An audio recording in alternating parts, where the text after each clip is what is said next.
অনেকে আমাকে বলে থাকে যে ভাই আমি ফেসবুকে ব্যাংক অ্যাকাউন্ট সেট করেছি, তো সেখানে আমার নাম ভুল হয়েছে বা ব্যাংক অ্যাকাউন্ট নাম্বারটা ভুল হয়েছে।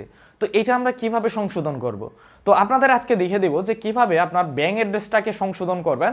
অনেক সময় দেখা যায় যে নাম ভুল হয়ে থাকে বা হচ্ছে ব্যাংক অ্যাকাউন্ট নাম্বারটা ভুল হয়ে থাকে, সেক্ষেত্রে আমরা কিভাবে সংশোধন করতে পারি, তো এটাই আপনাদের আজকে দেখিয়ে দেব।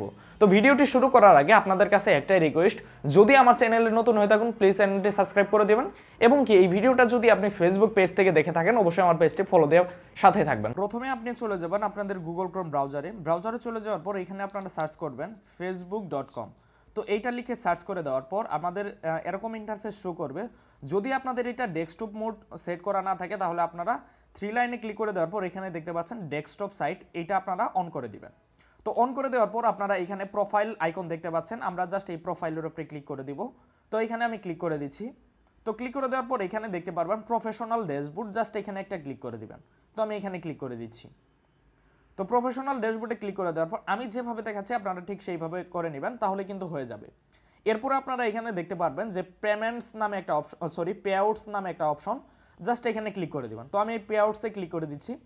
ক্লিক করে দেওয়ার পর আপনারা এখানে সিটিং অপশন পেয়ে যাবেন, এই নিচে যে দেখতে পাচ্ছেন সিটিং, জাস্ট এই সিটিংয়ে ক্লিক করে দিবেন। তো আমি এখানে ক্লিক করে দিচ্ছি।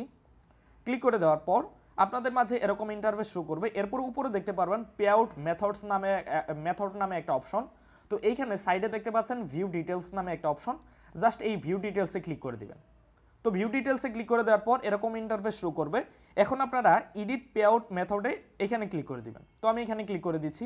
ক্লিক করে দেওয়ার পর এরকম ইন্টারফেস শো করবে। আপনারা উপরে দেখতে পাচ্ছেন যে ম্যানুয়াল লিঙ্ক ব্যাঙ্ক অ্যাকাউন্ট, আর নিচে দেখতে পাচ্ছেন লিঙ্ক ইউর পেপ্যাল অ্যাকাউন্ট। তো যেহেতু বাংলাদেশে এখনও পেপ্যাল অ্যাকাউন্ট ওইভাবে বৈধতা পায়নি, তো এর জন্য কিন্তু আপনারা এই manual link bank account just এইটার উপরে ট্যাপ করে দিবেন। ট্যাপ করে দেওয়ার পর এখানে দেখতে পাচ্ছেন যে আপনাদের কিন্তু একটা অপশন দেখাচ্ছে যে কান্ট্রি, মানে হচ্ছে আপনাদের যদি কান্ট্রি নেম ভুল হয়ে থাকে সেই ক্ষেত্রে আপনারা এখানে কান্ট্রি চেঞ্জ করে দিতে পারেন, এবং কি এখানে আপনারা যদি বাংলাদেশ থেকে করে থাকেন তাহলে এখানে বাংলাদেশ সিলেক্ট করে দিবেন।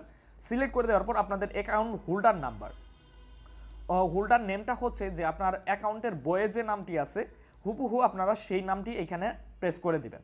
করে দেওয়ার পর এখানে দেখতে পাচ্ছেন যে সুইফট কোড।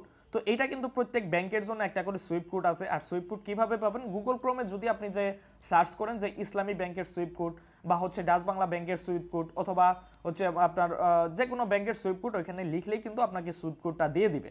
তো আপনারা সেই সুইফট কোডটা এখানে বসিয়ে দিবেন। বসিয়ে দেওয়ার পর নিচে দেখতে পাচ্ছেন যে অ্যাকাউন্ট নাম্বার। তো আপনাদের যে অ্যাকাউন্ট নাম্বারটি আছে ডাচ বাংলা হোক বা ইসলামী ব্যাংকের হোক, যে কোনো ধরনের অ্যাকাউন্ট যেইটাই হোক না কেন আপনারা সেই অ্যাকাউন্ট নাম্বারটা এখানে বসিয়ে দিবেন। বসিয়ে দেওয়ার পর নিচে দেখতে পাচ্ছেন আপডেট অপশন। তো এই সবগুলা সুন্দর করে ফিল আপ করে দেওয়ার পর আপনারা জাস্ট আপডেট করে দিবেন। আপডেট করে দেওয়ার সাথে সাথে কিন্তু আপনাদের এটা চেঞ্জ হয়ে যাবে। এইখানে কি বলেছে দেখেন, before updating your pay out method. তো এইটা যখন আপনি আপডেট করবেন সে সময় এই যে দেখেন অ্যাকাউন্ট, মানে your account 5 day hold will be মানে প্রসিড, মানে হচ্ছে আপনার অ্যাকাউন্টটা 5 দিনের মতো হোল্ড হয়ে থাকবে। 5 দিনের বেশিও লাগতে পারে বা হচ্ছে কমও লাগতে পারে, 10 দিন লাগতে পারে বা 15 দিন লাগতে পারে, এমন হতে পারে যে 20 দিন সময় লাগতে পারে।